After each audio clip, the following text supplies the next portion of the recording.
We often think ancient civilizations were primitive, lacking advanced technology and relying only on inventions we'd consider outdated today. But that's a big misunderstanding. In fact, many technologies we see as modern were actually invented by ancient people. Vending machines, automatic doors, the first robots, and more all came from our ancestors. They created things thousands of years ahead of their time, building monuments grander than ours, incredible projects, and constructed warships that resembled modern aircraft carriers. Their engineering skills could sometimes outshine today's technology. Ancient people were far from primitive. Many of their discoveries and inventions are still useful now, and we continue to rely on them. Today, I'll share some of the most amazing creations from our distant ancestors, built over 2,000 years ago. Let's start with an incredible ship. 2,200 years ago, the Egyptian pharaoh Ptolemy IV built a warship so huge it bears some resemblance to a modern aircraft carrier. Its sheer size alone must have struck terror into the hearts of enemies. It was 420 feet long, 59 feet wide, and reached a height of 72 feet. That's like a 6-story building. Imagine deploying a ship the size of a football field in ancient times. The intimidation factor would have been immense. This vessel was called the Tessaraconteres, which comes from the ancient Greek word for 40, likely referring to its complex arrangement of oars, a 40-rower. This ship actually holds several records. It carried the largest number of soldiers, was the largest catamaran ever built, and remains the largest oared ship in history. Its crew consisted of over 4,000 rowers and 400 sailors, and the deck could hold an additional 2,850 soldiers. The Tessaraconteres stands out as an incredible engineering achievement and a prime example of ancient shipbuilding prowess. Its main purpose was likely to showcase Egypt's power and wealth, demonstrating the military might of its army and navy. But how did the Egyptians manage to move such a giant, weighing nearly 4,000 tons? Historians still debate exactly how such a massive number of rowers could work together effectively.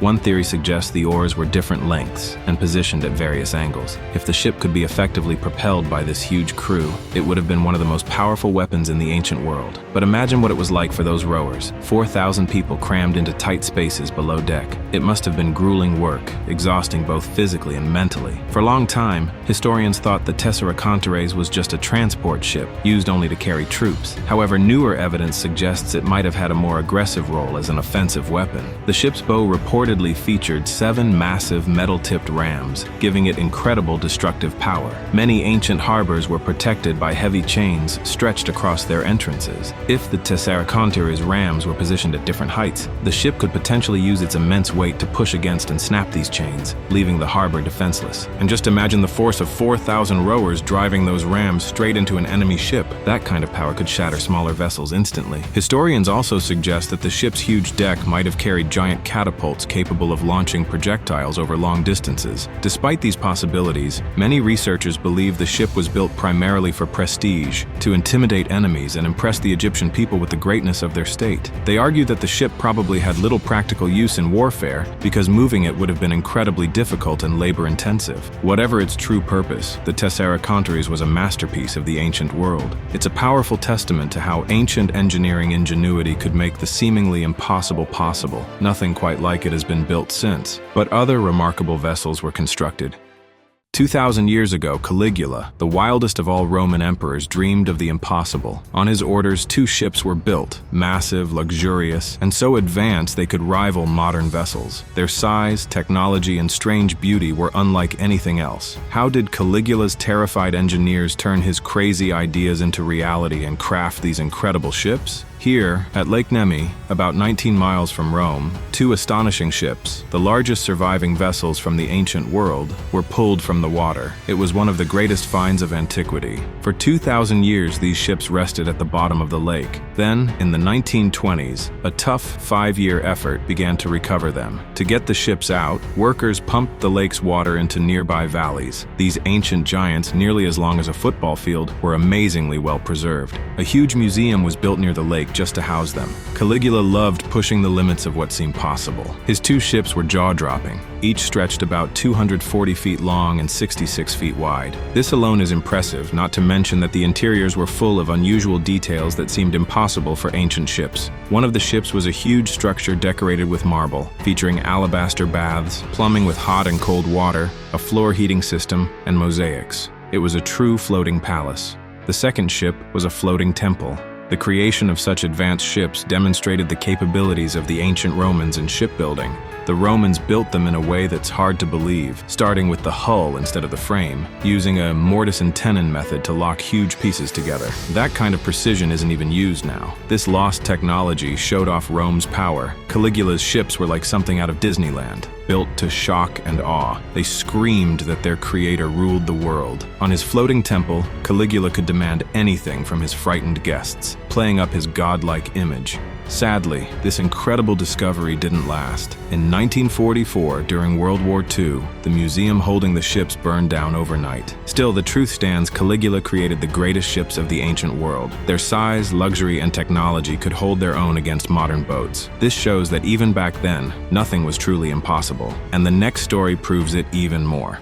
2,000 years ago, the Roman army faced a challenge that seemed unbeatable. They had to take an untouchable fortress perched high on a mountain in the Judean desert. The Roman Empire was the biggest power in the world. Nothing could stop it. That is, until they came up against Masada, a fortress on a mountain in what's now Israel. The fortress was held by about 1,000 Jewish rebels. They were convinced they could hold off the Roman attack. Around 10,000 Roman soldiers were sent to Masada. At first, the Romans tried a long siege, even building a wall completely surrounding the mountain. But after a while, they realized the defenders had plenty of food and water stored inside. The Romans knew they'd have to take the fortress by force, especially since supplying their own large army across the desert was proving very difficult. They needed to get to the top, break through the fortress wall, and storm it. But how could they possibly climb the steep cliffs? Narrow paths led up to the fortress, but soldiers could only climb them in single file, making them easy targets for the defenders waiting above. When conquering this mountain seemed impossible, the Romans did something incredible. They decided to build their own mountain, or more accurately, a massive ramp. The Romans showed amazing engineering skill. The flat top of the mountain, where the fortress sat, stood about 400 feet high on 3 sides, but only about 230 feet high on the western side. So, they decided to build the ramp there. It was a monumental task. This would be challenging even today with powerful machinery to move stone and earth, but the Romans did everything by hand. Using shovels and pickaxes, they dug up earth and rock, loaded it into baskets carried on their shoulders, or hauled it using mules and carts. This is the actual ramp the Romans built, or at least what's left of it today. The ramp builders worked while under attack from the rebels shooting down at them, but they kept building their mountain. The rebels underestimated the Romans' determination. They refused to be stopped by anything, not people, and not nature itself. The finished ramp was about 650 feet long, reached a height of 240 feet, and had a slope of about 20 degrees. It's truly an engineering marvel. Every day, the defenders inside the fortress watched as the ramp grew higher and closer. They began to realize their end was near. After 2 months of non-stop work, the ramp was finished. Now the final assault could begin. To break through the fortress walls, the Romans needed another engineering marvel. They built a huge armored siege tower. It was called a Helepolis. Similar towers had been used successfully centuries earlier, for example, to capture the Greek city of Rhodes. The Helepolis was an incredible feat of engineering, the largest siege tower of its time, standing over 130 feet tall. Moving this massive tower required thousands of people working together. Once it reached the fortress wall, the tower became a powerful weapon, bringing death and destruction. When such a terrifying machine slowly rolled towards a city, its appearance alone struck fear into the hearts of the enemy. These towers were built of wood, but to keep them from being set on fire by the defenders, they were covered with iron sheets. As a result, most arrows and stones simply bounced off. Inside the tower were heavy battering rams to smash through walls and ballistae. The assault began. Hundreds of soldiers dragged the tower up the ramp. The defenders inside realized they had nowhere to escape. Their situation was hopeless, and they must have been terrified. The Romans used the tower's battering ram to break through the main stone wall, then set fire to an inner wooden wall the defenders had built. Finally, they burst into the fortress, ready for a fight. But inside, they found silence. They faced a shocking scene. All the rebels had taken their own lives, choosing death over slavery.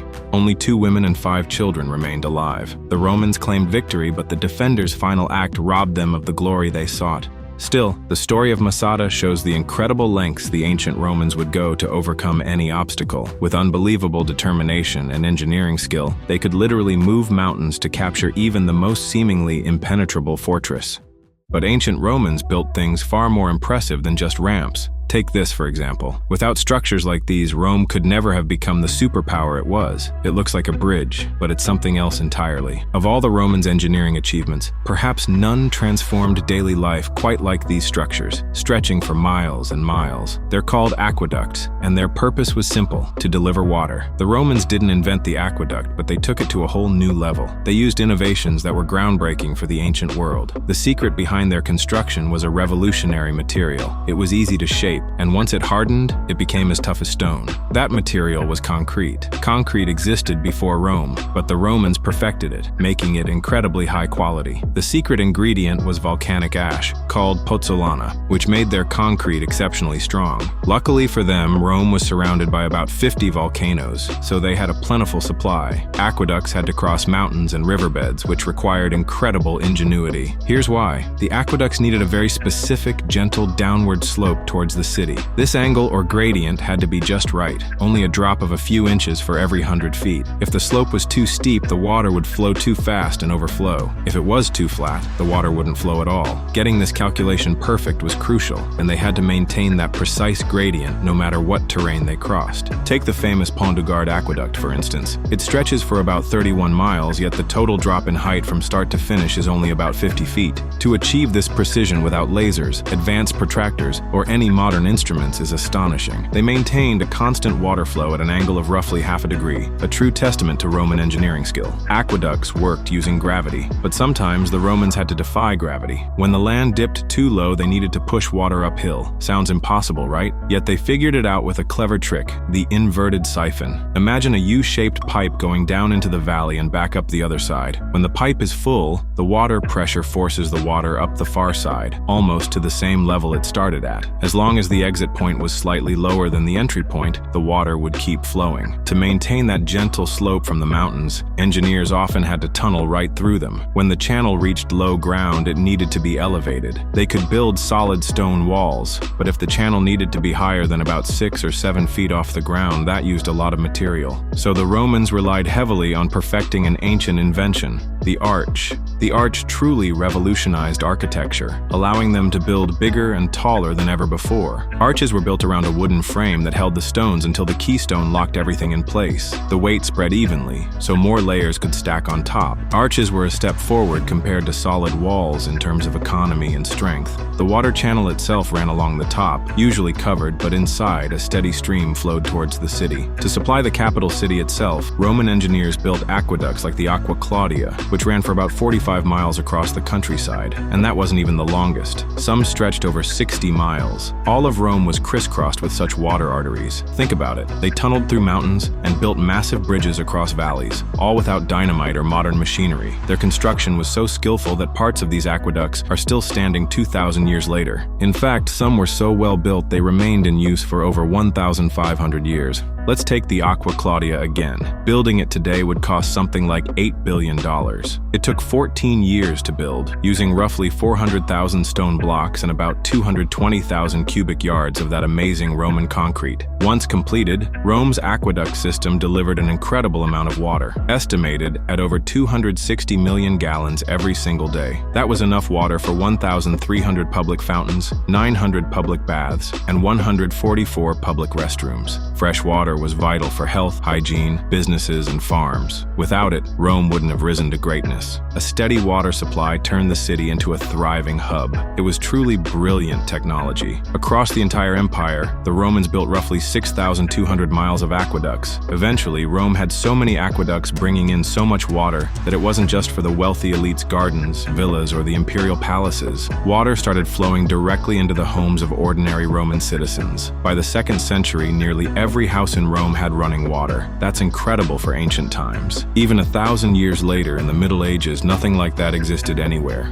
Building Rome's aqueduct system was perhaps the most ambitious infrastructure project of the ancient world. Visitors approaching the city would see these towering structures and feel awe. That's how Rome showed its power. With a constant water supply, 1 million people could live in comfort and cleanliness. Romans were far cleaner than most other ancient peoples, and that helped them see themselves as unique. Water made Rome the most advanced city in the world. If you were transported back 2,000 years to ancient Rome today, you might mistake it for a modern city at first glance. Picture a bustling metropolis metropolis of 1 million people, complete with apartment buildings up to 6 stories tall, each housing as many as 380 residents. Sewers ran beneath the streets, carrying away 50 tons of waste every day. The city had theaters, amphitheaters, 30 libraries, taverns, eateries, and bars, even fast food joints. You'd find barbershops, sports complexes, schools, hippodromes, gardens, parks, public squares, markets, shops, stadiums, and temples. There were luxurious bathhouses called thermi, where you could not only bathe and swim in pools, but also get waxed or enjoy a massage. Roads connected the city, homes had running water, and the wealthiest even had hot water. Rome also had a police force, a fire brigade, and a postal service. Rome was the world's first true metropolis. Today, more than half of us live in cities, and all of them are built in the style of ancient Rome, or at least inspired by it. But if the achievements I've mentioned so far don't impress you, what comes next will truly make you marvel at the ancient world. We were taught that factories and plants only started during the Industrial Revolution, and that before then everything was made by hand through artisanal crafts. But that's not entirely true. Take a look at these unusual ruins in southern France, near Arles, in a place called Barbagal. This is a Roman aqueduct, but it's not like any other. What makes it special is how the water was used. This aqueduct powered 16 water mills driven by massive water wheels. You won't find anything quite like this industrial setup with its water-powered systems until modern times. It was a huge project. The Romans lined an entire hillside with mills. It was a bold industrial effort with plenty of technical challenges, but they pulled it off. The water wheel itself was invented by the ancient Greeks, but the Romans in Barbagal took it to a whole new level. They built what you could call a 2nd century super factory. Nothing like it existed afterward. Even though water wheels stuck around until steam engines came along, the Barbagal setup was way more advanced and efficient than later water wheel projects. Usually, a mill wheel gets its power from water hitting it from below or the middle, but in Barbagal, the water came from above, which made the wheels much more effective. The water started miles away, tens of miles, in fact. It was channeled through a mountain tunnel and then carried by the aqueduct to pour onto the 16 wheels along the slope. This was a massive operation, producing 4.5 tons of flour every day. That's a lot of flour. Experts only discovered the Barbagal mills in recent decades. Before that, no one could have imagined such a huge industrial complex existed in the ancient world. In a way, this was an industrial revolution, 16 centuries before the one we usually talk about. A real ancient Roman factory built 2,000 years ago. It's been called the biggest mechanized production site of the ancient world, and it deserves that title. But here's the kicker. Factories with assembly lines actually existed even earlier, 1,000 years before these mills, back with the ancient Egyptians. 3,200 years ago, Egypt faced a pressing need for thousands of chariots. They were gearing up for the Battle of Kadesh against the Hittite kingdom's army, a clash that would go down as the greatest chariot battle in history. Ancient Egyptian chariots were powerful war machines on the battlefield. To meet the demand, Pharaoh Ramses II set up a factory in the Nile Delta just to build them. Think of it like a modern tank factory. These chariots rolled off an assembly line. People often say Henry Ford invented the assembly line in the 20th century. Not true. The Egyptians were doing it 3,000 years earlier. Chariot after chariot came out of this production line. Just like in a tank factory today, teams of specialists designed and crafted each part. Once all the pieces were assembled, a new war machine was ready to go. Ramses II needed thousands of these chariots, and his factory delivered. The Battle of Kadesh happened in the desert, in what's now modern Syria. Thousands of chariots clashed on both sides. An incredible sight, unmatched in scale. It's hard to imagine production facilities like this existed 3,000 years ago, but they did. Assembly lines weren't just an Egyptian thing either. Ancient Mesopotamia, China, and India had them too. Now, let's go back to ancient Rome, where they built some massive industrial sites. One of the most impressive was right by the mines along the Rio Tinto River in Spain. The Romans came here searching for copper and silver. The mining area is massive, covering more than 11 square miles. People had been pulling metals from this land as far back as 5,000 years ago, but it was under Roman control that it turned into the largest mining operation of the ancient world. And for 2,000 years, this mine hid a dark secret. In 1919, workers uncovered a huge wooden wheel deep underground. It was almost 2,000 years old. These wheels were used to lift water to the surface and keep the mine from flooding. Deep below, someone had to turn them. The Romans had mastered the water lifting wheel. Normally, big wheels like these were powered by flowing water, but at Rio Tinto it was different. Here, people turned the wheels to pump the water out so the miners could keep working. It was smart, but brutal. The Roman mine stretched deep into the ground, and the size of the water-lifting wheels at Rio Tinto is mind-blowing. The tunnels, dug by hand, held 8 pairs of wheels, each pushed by slaves. Round and round they went. To a modern engineer, it's incredible, and in the ancient world, it must have felt impossible. The Romans pulled it off, though. They might have even built the wheels right inside the mine, lowering the parts down piece by piece. There were lots of these wheels in Roman mines. As the slaves pushed, water moved from one pair of wheels to the next, eventually rising about 100 feet and pouring out through an Archimedes screw. It was like an underground nightmare, dark, hot, and miserable. The slaves stood in toxic water all the time. It was the toughest job in the mine. Most of them died within a year or 18 months from the harsh conditions. Still, those wheels were an amazing piece of engineering. The ancient Chinese had their own surprising industrial creations, too. They once built an automated machine that did the work of 10 people. Today, modern factories run machines 24 hours a day to produce goods for our industries, but thousands of years ago in East Asia, the Chinese were already using this kind of technology. In southeastern China, archaeologists found a working example of an incredible tool from 2,000 years ago, the hydraulic trip hammer. It used water and gravity and was first designed to help with farming. The mechanism had several pins attached to a wheel. As the wheel spun, a pin would hit a lever, making it tilt and drop. This is what's called a trip hammer. The hammer would fall under its own weight, smashing grain in the mortars below with force. It ran non-stop and could operate 24 hours a day, making it super efficient. Each hammer delivered about 100 pounds of force, and a setup with 8 hammers produced 8 times that per cycle. One machine could replace 10 workers running non-stop. Its clever design used a simple water wheel to keep the hammers moving. You might think the ancient Chinese were centuries ahead of their time, but that's not the whole story. While this hammer started out milling grain, it didn't stay limited to farming. Soon they adapted it from processing grain to shaping metal in industrial workshops. So this ancient Chinese invention wasn't just ahead by centuries, it was ahead by thousands of years. The basic idea hasn't changed much since then. The main difference today is that we use electric motors instead of water wheels. The hydraulic trip hammer isn't the only amazing thing the ancient Chinese came up with. More than 2,000 years ago, they also built a deadly weapon that could turn untrained soldiers into something like ancient machine gunners. They may have created the world's first rapid-fire weapon.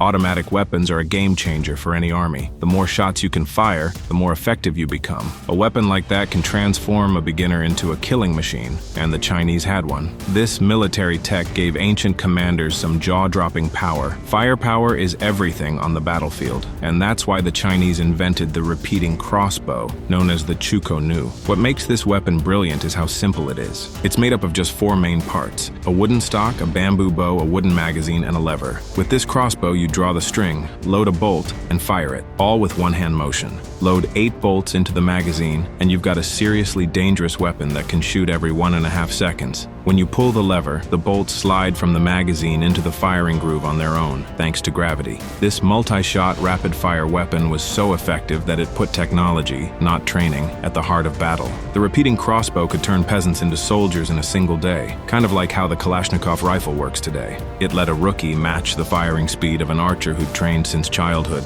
Imagine a Chinese regiment of 1,000 soldiers. If each one fired 8 bolts from their magazine, and let's say it took about 12 seconds to empty it, that's still over 8,000 bolts flying at the enemy in under a minute. Bad news for anyone on the receiving end. This weapon turned tight enemy formations into sitting ducks. The ancient Chinese even made the crossbow what might be the first modular weapon in history. That means it came with spare parts, like an extra string, a backup frame, or a replacement bow. You could assemble it fast, swap out pieces, and fix it on the go. It wasn't until 2,000 years later that standardized spare parts became common for other weapons. The Chukon repeating crossbow was so good that it stayed in use for warfare almost up to the 20th century. Its last big moment came during the First Sino-Japanese War in 1895. That's proof the ancient Chinese built a lever-action weapon thousands of years ahead of its time.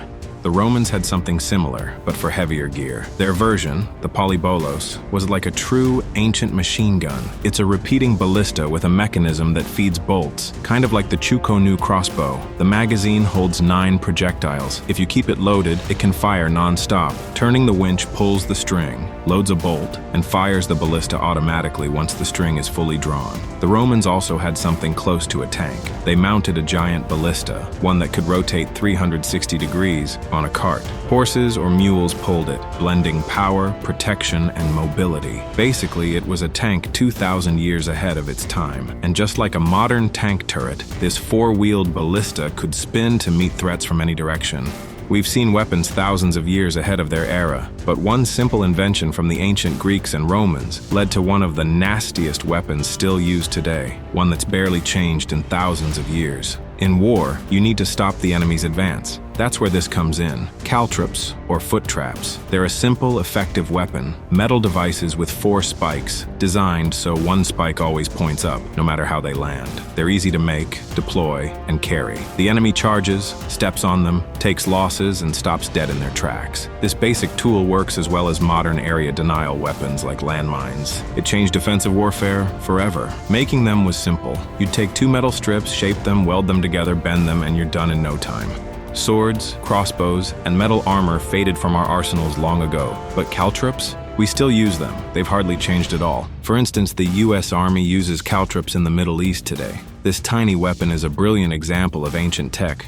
Scattered on hard ground, their sharp points could stop anything, even the scariest targets like war elephants. Hannibal, the Carthaginians, and the Persians all used war elephants to terrify their enemies. These massive armored beasts could smash through any battle line. Caltrops were the perfect counter. Elephants are smart and have thick skin, but the soles of their feet are tender. Picture tossing a bunch of these spikes in front of a charging elephant herd. Wounded elephants would panic, turn back the shortest way, and often stomp their own troops, causing huge losses. An elephant was a double-edged sword. This clever, simple weapon didn't just stop the enemy, it could do more. Enemies always try to avoid obstacles, so by placing caltrops strategically, you could funnel them where you wanted, like onto rough ground where heavy cavalry could hit them hard. This little invention could anchor complex battle plans, and ancient people were pulling this off 3,000 years ago. But the ancient world holds other items much more familiar to modern eyes. Take a look at this, an ancient Roman multitool. This rare surviving example was uncovered in the Roman Mediterranean region, and it's truly an ingenious little object. Can you believe it's almost 2,000 years old? Back then it was a technological wonder and a handy companion for a wealthy traveler. This particular one survived because it was crafted from silver and stayed buried underground for centuries. It let its owner carry all the essentials in one place. Check it out, it's got a spoon, a fork, a knife, a spike, and even a small spatula. Everything you'd need was right there, ready to use. Owning one of these was a status symbol. It showed you ate well on the road while flexing your sophistication. Pretty cool, right? It's proof the Romans were way ahead of their time. An amazingly modern gadget straight out of antiquity. There is no longer any doubt. The ancient world abounded with incredible technologies. And just as today in the modern technological world we have a hub called Silicon Valley, where talented people from all over the planet gather, the ancient world had exactly the same kind of Silicon Valley. It was called the Library of Alexandria. About 2,300 years ago, one of the first great minds of history worked and studied there. His name was Ctesibius, a brilliant inventor whose ideas still shape our modern world. One of his biggest discoveries, the power of compressed air. Today, compressed air is used in countless ways, like powering jackhammers or filling car tires. Thanks to Ctesibius, modern cars zoom down highways with air-filled tires, and the tools we use to change those tires also rely on compressed air. Ctesibius lived in ancient Alexandria, and he figured out that air has weight and pressure. That was a game-changing breakthrough, almost like Einstein unlocking the secrets of space and time. But how did this lesser-known genius stumble onto such an idea? It happened by accident. While working in a barbershop, he built a mirror that could move up and down to help shave customers more easily. As he played with this invention, he noticed something odd. When the mirror moved, guided by a lead counterweight, it made a sound, the hiss of air being sucked into a space and then pushed out. That's when it hit him. Air is something real, something that can be squeezed and stretched. Ctesibius didn't stop there. He saw that compressed air could be a source of power. Before long, he invented the world's first pump. In this device, compressed air forced water to move. It was a brilliant invention, way ahead of its time. Today, we call it a double-cylinder piston pressure pump. That pump led to one of the world's earliest fire engines. In Alexandria, they hauled it around the city whenever a fire broke out. It worked so well because it could shoot water into hard-to-reach spots. Back then, a steady stream of water was a brand new marvel, but after the Romans took over, this fire pump vanished for centuries. It wasn't rediscovered until the 1400s. Even so, Ctesibius, over 2,000 years ago, laid the groundwork for how we fight fires today. For Ctesibius Ctesibius, though, this was just the start. Like all true geniuses, his curiosity had no limits. He was one of the top-paid thinkers in Alexandria, part of an elite group of scholars who explored every corner of knowledge. Next, he wondered if air pressure could be controlled like water. Using a siphon, he invented the first accurate water clocks. Those clocks stayed the most precise timekeepers for nearly 2,000 years. Another brilliant mind, often called the father of robotics, was Philo of Byzantium, also known as Philo the Mechanic. In this field, he was thousands of years ahead of his time. Philo created some of the most amazing inventions of his era. He came to work at the Library of Alexandria around the same time as Ctesibius. There, he wrote a detailed book on mechanics. Much of this work has been lost, but we know he designed several types of weapons. However, perhaps his most phenomenal invention was the Mechanical Maid, arguably one of the first robots. Here's a diagram of Philo's maid, an automaton that poured wine into a cup and mixed it with water, just like people did back then. Shaped like a female figure, the maid held a wine jug in one hand with the other arm outstretched. This maid had one job: to blow guests' minds. 2,000 years later, Philo's robot was rebuilt and brought back to life. When you place a cup in its hand, it pours wine and mixes it with water in exact amounts, just like people did back then. First, the wine flows, then it stops, and water pours in. After that, you can take the cup and hand it to a stunned guest. So how did this robot pour wine and water separately? Here's how it worked. When you moved its arm, wine started flowing. As the cup got heavier, the weight triggered a valve to close, stopping the wine. Then water flowed in, mixing the drink to match ancient customs. This super complex device used hydraulics and air pressure ideas from Ctesibius, which Philo took to a whole new level. It's wild to think something this advanced was built and used 2,000 years ago. Philo didn't stop at robotics. He also came up with another incredible invention that stayed useful for centuries, and we still use it today. He applied this idea to an octagonal inkwell. Each side had a hole drilled into it so you could dip a pen from any angle. The coolest part? No matter how you turned it, not a single drop of ink would spill. That was unheard of back then. Owning something like that would leave guests speechless. The trick was hidden inside. Internal rings kept the ink container level no matter what. Today, 2,000 years later, this idea is everywhere. It's the basic principle behind the aircraft gyroscope, which helps pilots see the horizon. At night or in bad weather, this tool is a lifesaver in the cockpit. Philo's ring design, now called gimbal suspension, even played a role in the moon landing. It's a shame that so much of Philo's work hasn't survived. Out of the 8 chapters in his engineering book, only 3 remain. Still, he stands as one of the greatest engineers of the ancient world. After Ctesibius and Philo, who lived in the 1st century BC, another brilliant mind emerged at the Library of Alexandria. His name was Haron, and he taught mathematics, mechanics, and physics. Haron had a sharp scientific mind, a trait the ancient Greeks were known for. Yet they didn't shy away from religion either. Haron was no exception, and he wasn't above using it to make a profit. He designed inventions for temples to amaze worshippers and boost donations. In ancient Alexandria, temples were everywhere, and competition was fierce. Each one wanted to stand out and attract more offerings. That's where Haron came in. Priests turned to him because he could think creatively and deliver something extraordinary. Building on the ideas of Ctesibius and Philo, Haron crafted incredible mechanical devices that were true engineering wonders. Temples used them to showcase what seemed like divine powers: an archer shooting a dragon with an arrow, a bronze horse drinking water, or figurines dancing around a fire. Haron was like a modern magician, pulling off feats that felt impossible. But one day he outdid himself with something truly mind-blowing. Most inventions seem unbelievable when they're new. Think about automatic doors in the 1960s. They probably felt like science fiction back then. Now imagine them swinging open for someone 2,000 years ago. Believe it or not, Haron made that happen. He invented the world's first automatic doors, and they were installed in an ancient Greek temple. People thought the gods themselves were opening them. Haron understood that air expands when heated, a concept he built on from Ctesibius's idea that air is a substance. He used this expanding hot air to push water, much like a water pump uses compressed air. That was the secret behind his temple doors. Here's how it worked. A priest would light a fire hidden from the worshippers. The fire heated a water container until it boiled, creating steam. That steam flowed into another container, forcing water out and into a vessel tied to ropes. As the vessel filled with water, its weight pulled the doors open. The crowd was stunned. It looked like a miracle straight from the gods. They were filled with awe. Today, automatic doors are everywhere, just like many other inventions we assume are modern. But Haron didn't stop there. Like Ctesibius and Philo, he was always pushing technology further. Using weights, levers, and water pressure, he came up with another invention that wouldn't become common until the 20th century, the coin-operated machine. That's right, even in the ancient world, you could drop a coin into a device and get a splash of holy water. It was the first vending machine. The coin hit a lever, opening a valve to release the water. When the coin slipped off, the valve closed and the flow stopped. Everyone won. Worshippers got their water and the temple got its money. This clever design shows Haron was a genius who invented the vending machine 2,000 years ahead of his time.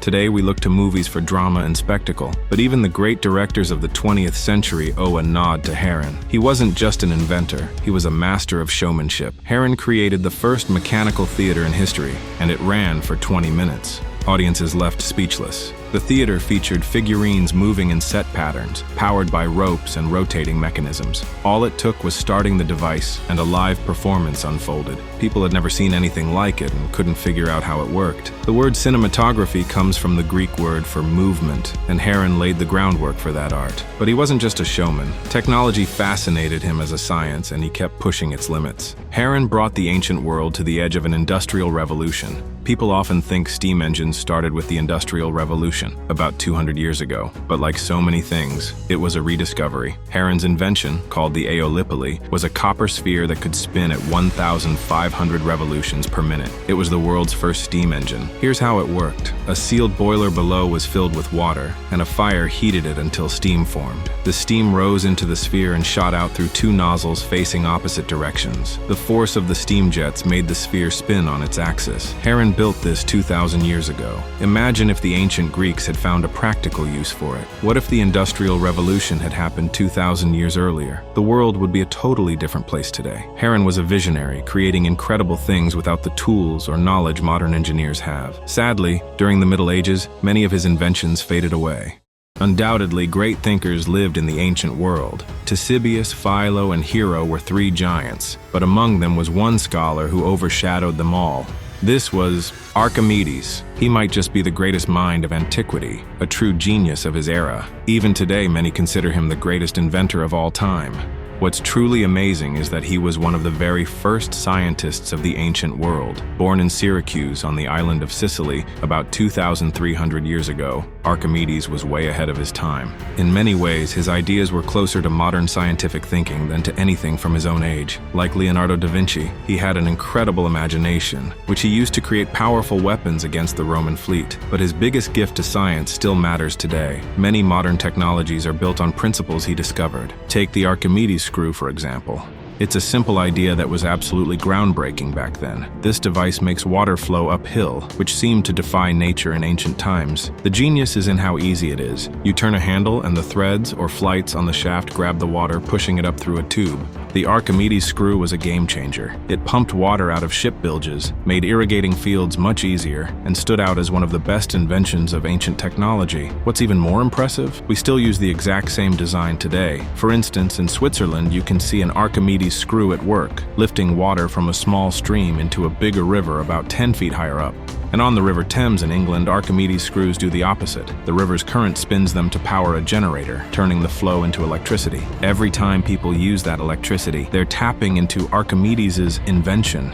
Another one of his creations, just as important, is still used all over the world, the pulley system. Here, a pulley is a wheel with a groove that spins on an axle, with a rope running over it. Before Archimedes, lifting heavy loads took raw muscle power. In the ancient world, raising a 2,000-pound load meant 40 men pulling together. But Archimedes changed that. One person could do it alone. Galileo, another brilliant engineer and mathematician, called him superhuman. Thanks to Archimedes, anyone can gain superhuman strength and lift something as heavy as a car single-handedly. He figured out the problem and came up with a smart solution, a system of pulleys and winches. He showed that pulleys make lifting easier. Double pulleys cut the effort in half. Pull the rope and the load rises smoothly because the weight spreads across the ropes. Sure, you have to pull the rope farther, but that's the trick of the pulley system. It makes heavy lifting simple. With enough pulleys and rope, one person can hoist an entire car. The more pulleys you add, the heavier the load you can lift. It's similar to how a lever works. In fact, every pulley is basically a lever in disguise. Archimedes famously said that with a long enough lever, one person could lift the whole earth. Want to lift a car? Just set up enough pulleys and ropes, pull, and watch a vehicle weighing 2,000 pounds rise off the ground. It looks impossible, but that's physics at work. Archimedes invented this system over 2,000 years ago, and it's still everywhere today. By exploring the basic laws of nature, Archimedes transformed the world. His simple inventions are so woven into modern life that we often overlook them. Now, as I mentioned earlier, Archimedes also designed weapons. About 2,240 years ago, the city-state of Syracuse in Sicily came under siege by Roman troops. Sicily was a prize worth fighting for, rich in natural resources and grain. The Roman commander Marcellus sent a strong fleet to take Syracuse. The city faced a huge challenge. They were up against a superpower, but Syracuse had a secret weapon: Archimedes. When the Romans attacked from land and sea, the people of Syracuse fought back with machines he designed. They hurled massive stones at the Roman troops on land. In the ancient world, Archimedes was famous for his military inventions. The Romans feared his creations. Soldiers and commanders alike panicked when they heard his machines were in play. One of his deadliest weapons was the Archimedes claw. With limited manpower, Syracuse relied on Archimedes' ingenuity to hold off the Romans. The claw was cutting edge for its time. Soldiers used an iron grappling hook to snag an enemy ship, then flipped it over with levers and pulleys. These machines could lift ships right out of the water, a terrifying sight. Whenever a Roman ship got close to the city walls, a giant hook would latch onto its front, hoist it up, and either sink it by tipping it too far or snap it apart under the strain. Sometimes the ship would crash back down, taking more damage. The Romans wrote plenty about facing the claw, noting how well it was hidden behind the walls. They thought the gods themselves were against them. The Archimedes claw earned its nickname as a super weapon of the ancient world. It might have also been used to drop huge logs from above onto enemy ships and troops. So why did the Romans sail so close to the walls? It seems risky, but it made sense to Marcellus. He sent 8 ships carrying a tall siege tower called the Sambuca to approach the city. His plan was for legionaries to climb the tower and storm Syracuse. But Archimedes' claw, along with a few well-aimed catapult shots using stones weighing over 550 pounds, smashed the tower to pieces. After that, Marcellus called off the attack. He even joked, "Archimedes is serving my ships seawater." The ancient historian Polybios wrote, "Such is the amazing power of one man, one genius, turned to any task. The Romans could have taken the city fast if someone had gotten rid of that one old man, but with him there, they didn't dare try." In 2005, researchers tested whether the Archimedes claw could really work. They built one based on the old descriptions, and it worked perfectly. According to a legend first recorded by Diodorus Siculus, when the Roman fleet retreated to a safe distance after a defeat, beyond the range of catapult stones, Archimedes unveiled another invention. He used a large mirror to direct beams from smaller mirrors, focusing sunlight to set the Roman ships on fire. Historians like Plutarch and Livy claim that Syracuse's defenders, under Archimedes' guidance, used polished shields and parabolic mirrors to burn the enemy fleet. This story has fascinated physicists more than historians. Since the Renaissance, people have debated whether this death ray could actually work. Modern experiments have tried to recreate Archimedes' feat using only tools he could have had. Some suggest a large set of polished bronze or copper shields acting as mirrors could focus sunlight onto a ship. In 1973, Greek scientist Ioannis Sakis tested this idea. Using 70 copper mirrors, he set fire to a plywood model of a Roman ship coated with resin, common for ships back then, from about 160 feet away. However, the TV show Mythbusters tried twice to replicate this experiment and failed both times. They concluded that the mirrors might have been more likely to blind or distract the ship's crew than to start a fire. Dr. Cliff Ho has a different theory. He suggests Archimedes could have used slightly curved mirrors, not flat ones, to focus light more effectively. Dr. Ho believes researchers haven't fully explored the power of curved shields. Unlike flat mirrors, concave surfaces concentrate light much more intensely, which could have made igniting ships easier. In his lab, Dr. Ho melts heat-resistant bricks with curved mirrors. Ancient texts hint that Archimedes knew about the fiery potential of concave mirrors, studied light refraction, and experimented with flat, convex, and concave mirrors. In the end, Syracuse didn't fall to a direct attack. It fell through betrayal. During the festival of Artemis, when the guards were drunk, one opened a secret passage in the city wall for the Romans. Despite orders from the Roman general Marcellus to spare Archimedes, a soldier killed him in the chaos of the city's capture. The Romans later called it an accident, eager to avoid angering the Greeks who admired Archimedes. Archimedes achieved so much in his lifetime. He made breakthroughs in geometry, laid the groundwork for mechanics and hydrostatics, and invented incredible machines. It's tempting to wonder what else he might have created if he'd lived longer. Could he have sparked an industrial revolution 2,000 years early? Most of his writings, like those of other ancient geniuses, were stored in the Library of Alexandria. Over hundreds of years, due to wars and turmoil, it suffered multiple fires and periods of looting. We'll never know what knowledge was lost. There may have been other geniuses in the ancient world whose names we'll never hear. But one thing is clear: the ancient Greeks were remarkable inventors who planted the seeds of modern science 2,000 years ago. Other engineers of the ancient world also set the stage for technologies we rely on today. They developed everything from advanced navigation tools to precise cutting techniques. The ancients built incredible engineering marvels. They constructed industrial complexes and stunning structures that were thousands of years ahead of their time. Their creations gave humans extraordinary abilities, almost like superheroes. The geniuses of the past gifted the world countless theories and inventions. They developed technologies so advanced that they still hold up today. Ancient people were anything but primitive. In fact, some of them might have had minds as brilliant as Einstein's. That's all for now. Don't forget to like, subscribe to the channel, and check out the 2 previous videos.